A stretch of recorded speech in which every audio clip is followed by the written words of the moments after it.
Bueno, buen día, compañeros. ¿Cómo están? 9 de la mañana. Bienvenidos. ¿Cómo están? Estoy como con la cara hinchada, como muy dormido, ¿no? ¿Descansaste? No sé, para mí bueno. que sí. Para mí que sí. Buen día, ¿cómo están? Buenos días, muy bien. Buen día. Yo me preocupé porque te vi venir con ropa de abrigo, No. pero ya está, ya volviste a la naturalidad. Estoy raro, no sé, estoy raro, pero bueno. ¿Has probado ir al médico, Daro? No, de ninguna manera. De ninguna manera. 18 de mayo, señor, la batalla de las piedras. Yo no sé si ustedes se copan mucho con temas las fecha. Mirá, mi amigo Andrés Méndez es un gran. Viste que todos tenemos en los grupos de personas uno que sabe todas las fechas, que sabe qué pasó en cada fecha, Claro. que recuerda eventos que prácticamente nadie, ni en su familia recuerda.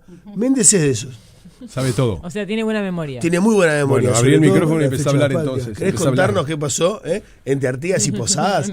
¿Nos lo vas a contar vos o no? No. Clemencia para Méndez, por favor. Clemencia para Méndez y que curen a Matílate.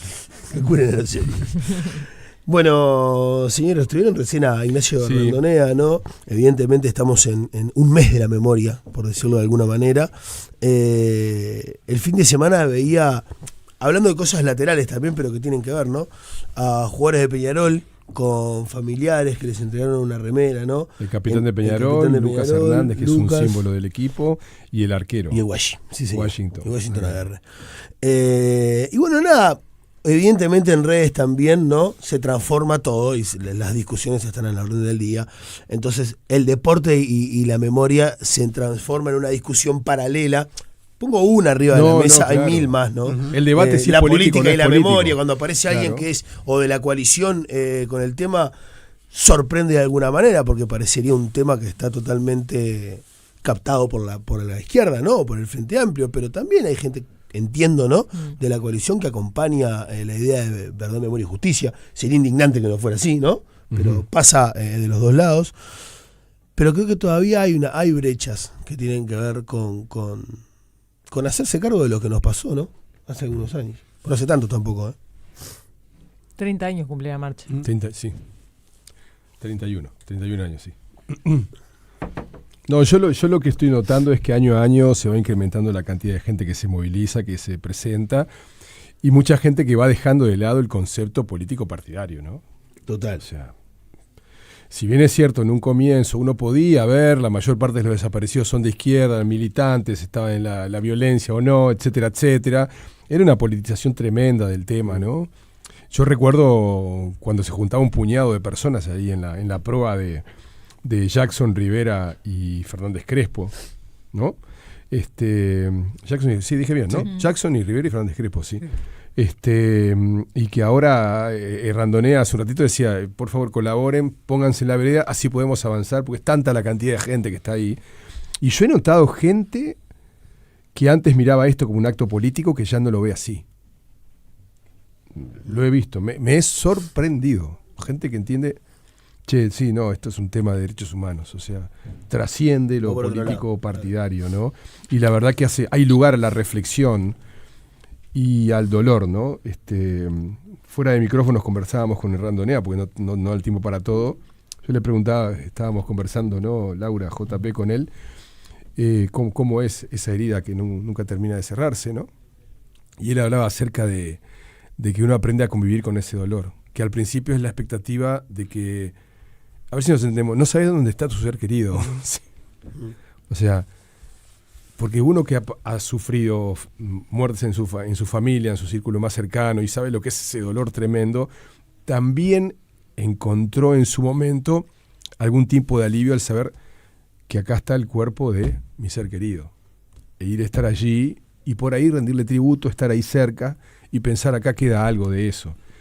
Pero el que no sabe qué pasó... Perdón, a veces que no te planteas tiene esa nada, duda. Porque claro, es como o sea, natural que esté ahí. Claro, y él contaba que al principio era estarán vivos, no estarán vivos. Y después es asumirlo y convivir con ese dolor, porque se trata de eso. O sea, son situaciones humanas muy fuertes y, no sé, uno percibe con el paso del tiempo, se ha tomado conciencia justamente de este detalle, ¿no? Y si me permiten, los deportistas hacen un favor enorme también, porque hay que ver lo que es el efecto, ¿no? de los referentes sociales, en este caso, por ejemplo, futbolistas, ¿no? Sí. Y se demuestra una vez más el rol que desempeña el deporte en la sociedad. Porque ya vamos más allá de Uruguay, ¿no? A nivel internacional también ocurre lo mismo. Totalmente. Bueno, pasó ahora el fin de semana, ¿no? Con Mbappé y la comparación, hablando de las derechas, ¿no? En Francia, y los argentinos, viste, ahora sí había muchos tweets que decían Francia primero, ¿no? O arrobaban a Messi, como diciéndole, viste que se puede, ¿entendés? Yo, sobre lo que decías, Aldo, estoy absolutamente de acuerdo y no me imagino lo que debe ser el dolor de perder a un ser querido y no tener ni siquiera un lugar donde llevar una flor a una tumba. No hay duda de eso. Y no saber qué pasó. No saber qué pasó, no conocer la historia, admitir en definitiva que lo mataron. Bueno, pero hay algo que aún ahonda más la herida y es que te mientan. Sí. Es que te mientan sobre el tema. Y la loable tarea del expresidente Jorge Valle en la Comisión para la Paz, con un cierre final en un documento, recibió una de las más grandes mentiras, que fue en el capítulo El destino de los restos, donde se decía que los restos fueron incinerados y arrojados al mar en una zona cercana al Paso de la Arena. Y resulta que después, cuando se comenzó a trabajar en la remoción de determinados lugares, esos cuerpos aparecieron. Entonces era mentira que habían sido cremados y arrojados a algún lugar cercano al Río de la Plata, o cercano al Paso de la Arena en el Río de la Plata. Eso está escrito en piedra en el capítulo final de la Comisión para la Paz, donde el destino de los restos era lo que cerraba, en definitiva, o intentaba cerrar la herida, ¿no? Es decir, bueno, miren, sí, no debe ocurrir nunca más, pasó esto, pero no hay forma de encontrarlos. O sea, ni siquiera van a poder tener sus restos. Eso es mentira. Y le mintieron a Vázquez también. Operación Zanahoria. Exactamente, sobre el entierro y desentierro, la denominada Operación Zanahoria. Entonces se sigue mintiendo y hay gente que ya no está más, y hay gente que seguramente en poco tiempo no estará más por una cuestión de la biología, y se van a llevar ese secreto a la tumba. Y no lo van a revelar. Y ahí ya no estamos pidiendo ni temas políticos, nada. Simplemente decime dónde está, porque yo quiero tener esos restos. Nada más. De eso se trata, de no seguir mintiendo. Porque ya todos sabemos lo que ocurrió. Es difícil, y sí, si no, no estaríamos hablando 30 años después de lo mismo, ¿no? Sí, bueno, qué agregar, pero no, me quedé pensando en otra cosa que es como esto sobrevive, más allá de lo político. Cuando yo empecé a trabajar, esto era súper político partidario. No puedo decir mucho antes porque no era un tema de mi vida, no estaba muy presente en mi cotidianidad, la verdad. Pero cuando empecé a cubrir esta marcha o los temas de dictadura, era otra cosa. Hoy en día me parece que hay mucho más consenso en que es un tema de derechos humanos, y me parece que las generaciones más jóvenes, y lo veo por ejemplo con mis alumnos de facultad, que sin importar a quién voten, es un tema que los sensibiliza pila, que les importa un montón. O sea, estamos hablando de chiquilines de 20 años, que les interesa lo que pasó, que participan de la marcha, que tienen una sensibilidad y que nadie se cuestiona desde dónde lo hacen. O sea, es como un tema que está totalmente, como que de generación en generación se fue perdiendo todo ese carácter político partidario que tuvo hace años, ¿no? Yo soy una generación bisagra, si querés, pero me parece que eso se está dando. De hecho, es una de las marchas, si no es la más, que tiene mayor convocatoria, ¿no? Sí. Y por otro lado, esto que dice Pepe de que la verdad y la justicia han ido por distintos carriles, ¿no? La verdad no ha aparecido. Justicia se ha podido hacer poco, pero se ha podido hacer un poco más. En cuanto a la verdad, son poquitos los casos en los que se pudo saber qué pasó con ellos, en los que se pudo recuperar el cuerpo. Y ahora toda esta novedad de que hay más desaparecidos de los que se pensaba. Que bueno, que también agrega más gente doliente esperando, ¿no? Sí, un tema que las heridas todavía están abiertas, ¿no? Pasan los años, pasa el tiempo, no hay respuestas en la mayoría de los casos y la sociedad sigue con este tema como un tema fundamental, ¿no? También así, yo se lo preguntaba a Randonea, cómo crece, digamos, la adhesión a la marcha y más gente toma conciencia, a tal punto que no creo que haya hoy partido político que congregue la cantidad de gente que congrega este asunto, ¿no? Eso, por eso creo que están más allá de las banderas partidarias. Van cada vez menos a las marchas de los partidos políticos, los movimientos, cada vez menos. aunque sí, como decía Paula, se lo asocia por un tema lógico a la izquierda en general y al Frente Amplio en particular. También observo, quizás sea el fenómeno de redes sociales, que hay, no sé si más o es que ahora se visualizan muchas críticas también a la búsqueda, o gente que ya dar vuelta a la página, incluso ir en contra de la organización de madres y familiares desaparecidos, ¿no? O hablar de que es un gran negociado, ataques ¿no? directos a dinero, hablando de dinero. Sí, digo, son como fenómenos que también me parece que antes el que no estaba a favor o por lo menos no tenía una visión favorable a este tema mantenía silencio, no se pronunciaba. Ahora también veo ese fenómeno, bueno, de un tema, digamos, que está, y creo que el sistema político en general está en debe, más allá de los intentos que hubo desde la Comisión para la Paz hacia adelante. Me parece que no ha habido han habido intentos, se ha buscado en algunas zonas, ¿no? En algunos batallones, pero no se ha hecho el hincapié que el tema merece.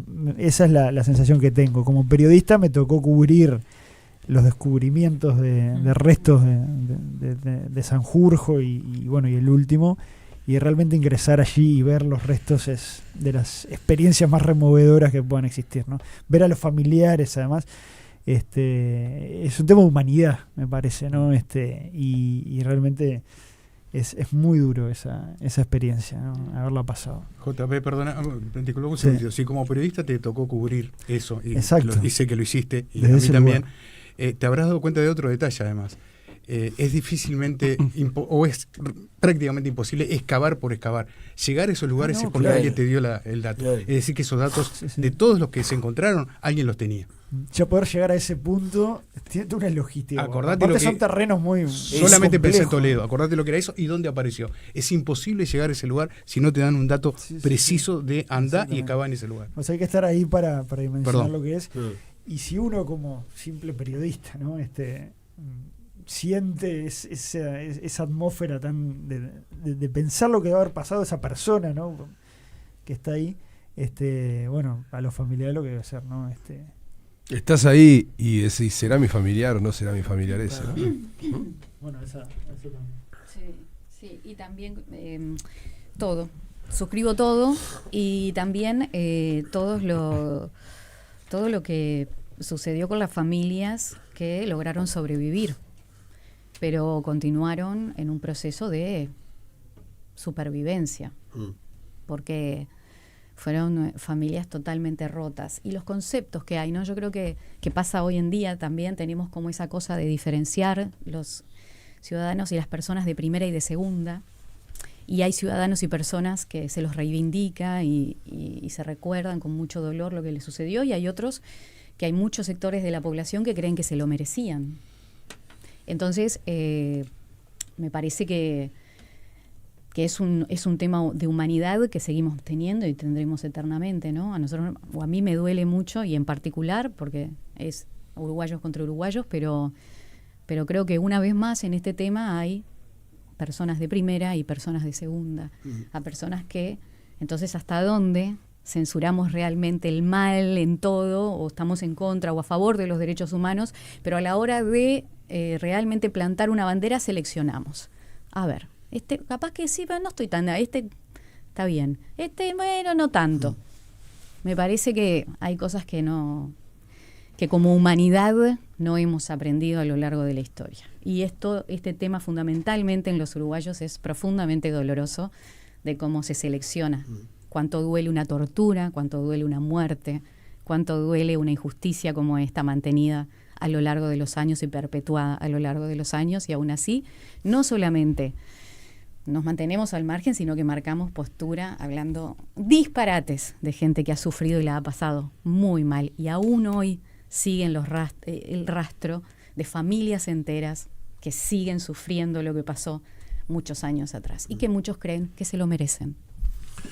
9 de la mañana, 16 minutos. Arrancamos, Andy. Dale.